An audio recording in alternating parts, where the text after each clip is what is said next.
Good evening, and welcome to another edition of Mark's Inspiration. Glad you could join me here today, as always. I wasn't going to make a video tonight, but I just got done listening to Austin Holman and Kings and Dreams.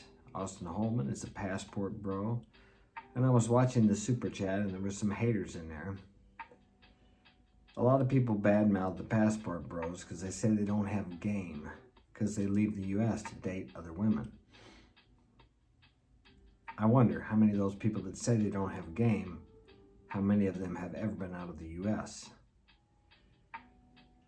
Maybe, just maybe, the passport bros don't like the culture in the U.S. I've dated outside of the U.S. quite a bit. I was married to a girl from outside of the U.S. for over 12 years. I had 6 kids with her. And I've dated several Latina women from out of the U.S. I've dated Ukrainian women. Dated a couple women from other places in the world when I was in Latin America.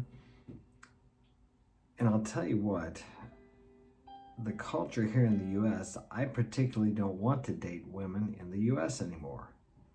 And maybe that's why they're going out. Maybe it's not because they don't have any game, because you have to have game wherever you go.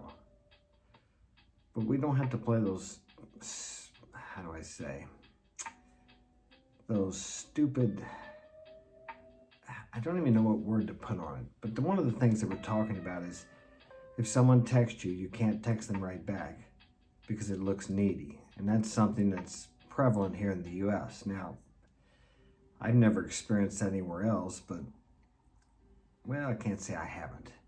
But I learned about texting and all that here in the U.S. And women here in the U.S. use that texting sometimes to weed people out, to weed out some of the weak men, and sometimes just to, what is it called, the dread game they play with them. It's, to me, it's a form of communication, but there's a whole science, a whole psychology behind that, especially when dealing with women here in the U.S. Now, I'm not saying that that doesn't work, that isn't used in other places, but I don't notice it as much in other places when I talk to women from all over the world. I can text them back right away, or I can not text them back right away. But it's just, the culture is so different here now in the U.S. than it used to be. 30, 40 years ago, as you guys know, I'm 62. So 30, 40, 40 years ago, you could find traditional women who actually did things for you. It's been so long that I had forgotten what the women used to do for you here. I'll give you a good example. My first long-term girlfriend was back in the 70s and the first part of the 80s, and my first wife. They used to make things for me. They would cook for me. They would buy clothes for me. They would go out of their way to make me happy. When I think of them, I don't think about the sex. I mean, the sex was good, but I think about how they took care of me.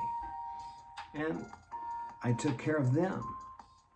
But nowadays, what I see is women relying solely on their sexuality. And then, on the other hand, complaining because men view them as sex objects. I don't know how it's come to this. It probably started in the 50s, 60s, women's liberation movement. I grew up during that. But when I was young, women respected men here in our culture much more than they do now. A woman wouldn't walk right up to a man and slap him or say things to him disrespectful because she was afraid of getting slapped. Well, back then, a woman could slap a man, or a man could slap a woman, and it didn't end up in the courts. Actually, I posted a movie the other day, and I'm not advocating violence, so let's not get mistaken here. I have to say that, because people take it the wrong way. I showed a movie the other day, I think it was The El Dorado, where, I can't remember what his name was, but it had John Wayne, Dean Martin, and this other guy. And he was arguing with this woman, and she slapped the heck out of him. So he slapped her back, and he says, "Hey, I wouldn't do that again." He said, "I can hit a little harder than you can." So that was the end of it. And that was common back in my day. It was common that a man, if he was disrespecting a woman, could expect to get his face slapped. And it was common that if a woman disrespected a man, she may get the same thing. And it wasn't abuse, it wasn't unnecessary violence. Isn't it funny how it all worked out? Now, there were men that beat women. I'm not saying that there weren't, and that's not... Actually, in my neighborhood, there was an alcoholic over there. He used to fight with his wife all the time. I think he slapped her around quite a... Well, I don't know for sure. But I think I heard my parents talk about that he slapped her quite a bit. I'm not talking about that. I'm talking about this unnecessary... How would I say? This unnecessary aggression from women towards men now, because a woman could pretty well hit a man, and if the man does anything back, there's a good chance he's going to jail and she's not, even though she assaulted him. But the reason I brought this up is because you don't have this in other underdeveloped countries. Now, is it because they're ignorant and stupid? No, it's not. It's because they still respect a man because they realize they need a man directly. Now, here in the U.S., and I've said this many times, we've created an illusion that women don't need men. But men keep everything running. Men have created this illusion, this comfortable, safe society for women because out of our love for women and children. But now it's kind of turned against us to where, what do you hear? I don't need no man. I'm a strong, independent woman. Well, let the men quit keeping the electric going during the storms. Let the men quit going down in the sewers. Let the men quit building the buildings. Let the men quit building the new homes. Let the men quit maintaining the infrastructure and watch and see what happens.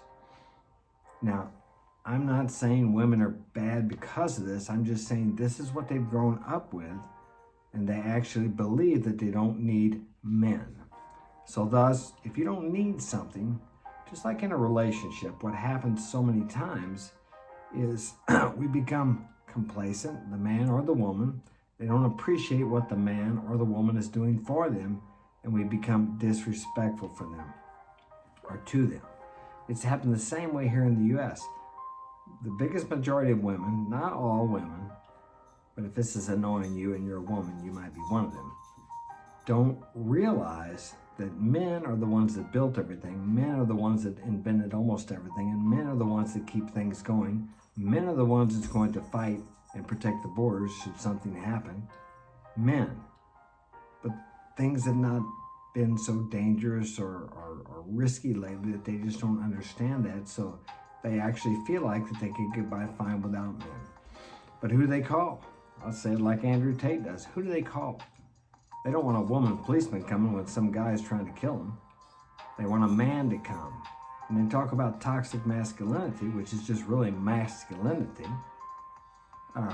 That's what protects women. I protected women in this country and other countries. I put my life on the line to protect them and my children, more than once. But women here, not all women, but the majority of women don't appreciate it. They don't understand that. And I'll blame men for it because men have allowed this to happen to where laws are being made that actually make it easy for a woman to put a man in jail even if he hasn't done anything. Just because she got emotional and she got angry. I've seen it happen. It almost happened to me. You don't have these problems as bad in other countries as we do here. Because as I said, women, there's a dog, women realize they need a man to support them and their family and to protect them. So that's why a lot of guys want to go out of the country. They're looking for a more traditional woman, a woman who still respects a man, a woman who still realizes she does need a man. And a man and a woman need to be together to raise children. That's the optimal situation for that. And I've raised my children by myself for the last 12 years. But it would have been better if I had their mother here with me. But that just didn't work out by her choice. So I realized that. But it seems to be now that a lot of women think they can raise those children by themselves without a man. But it's strange because they divorce their man, but yet they want that child support or alimony. But yet they'll still tell you they don't need a man. But that's our culture. And once again, that goes back to why many men are going to other countries and other cultures to find more traditional wives. Most women here in the U.S. are raised to be career women. Few unless they're in the Amish or the Mormon society, are raised to be good wives and mothers. It's a common thing now for a woman to go out and make her $30, $40, $50 an hour, if she makes that much, and then put her kids in daycare. I seen a guy posting today, a friend of mine, his daughter is having a third baby. And I wondered, now, does she have a career besides raising her kids? Is not raising the future of our country a career? Is that not the most valuable thing that a woman can do? I think it is. And if it wasn't valuable, why is the daycare industry generating $100 billion a year in the U.S.? The revenue from it is $47 billion a year. Now, logic would tell you that that's a valuable industry. And do you think the workers who don't love the kids like the mother does and the father can raise those kids and nurture them and give them what they need as well as the mother? I hardly think so.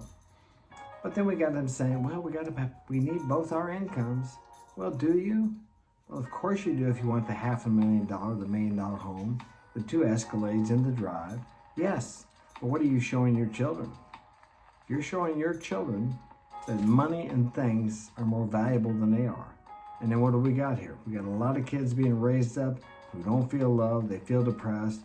We didn't have school shootings when I was a kid. I'm not sure when that started. We had guys bringing guns to school in their truck. It's no big deal. Now, God forbid if you happen to have a gun rack and bring a gun to school. So why is that? Now, am I saying it's because kids are in daycare? No, but I'm sure that's playing a part of it. If you got a kid who doesn't feel loved, he's wanting attention. And bad attention is better than no attention at all. If he doesn't feel loved at home, he's not going to feel like he deserves any love anywhere else. Because if the 2 people who bore him are not loving him more than they're loving money and material things, then he's not going to feel like he deserves love. And we only get in life what we feel like we deserve. If someone's treating you badly, you first treated yourself badly. We teach people how to treat us. And if we grow up feeling unloved and unimportant, we project that in our life as we go. We create situations to where we get the same thing we had when we were children. And we want attention. We crave for love. We crave for some kind of attention. So, back to my original point, this is why men go out of the country, because they can find women who still respect, appreciate, and admire men, women who still want to raise their kids, who want to be a housewife and a mother.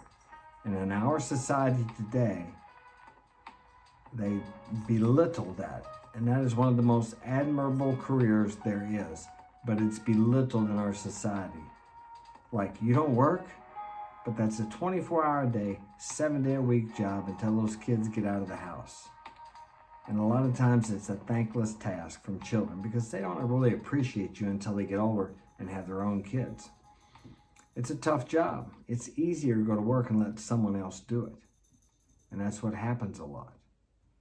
So why wouldn't a man go out of the country if he wanted his woman, his wife, to raise his kids in a traditional way? Because the chances of him finding that here, unless he's Amish or Mormon or Mennonite, are slim to none. So that's my take on the passport bros, why they go out of the country, why I go out of the country.